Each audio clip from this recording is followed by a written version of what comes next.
Hey everyone, it's Bailey with Twiddy and Company, bringing you a December 18th construction update of ER002 Story House. This is going to be an 11-bedroom oceanfront home right here in Pine Island Reserve. So let's go take a look, see how it's coming along.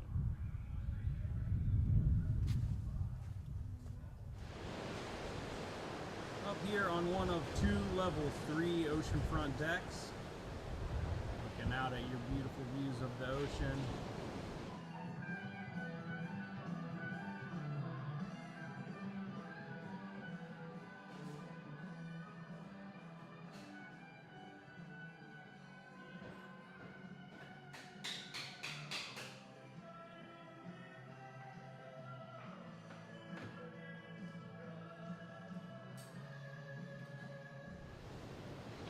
Out on the second floor oceanfront deck, one of two oceanfront decks.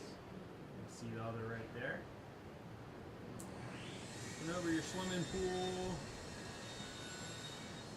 gazebo, walkway out to the beach.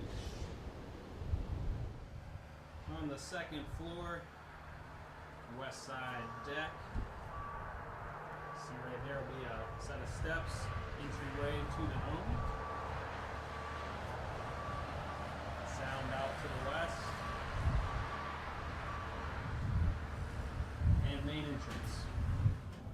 Here's a look at the patio on the first floor. Have a window giving you access inside the home. Patio area. Private pool and the deck around it. Big space around the pool, gazebo, and walkway out to the beach.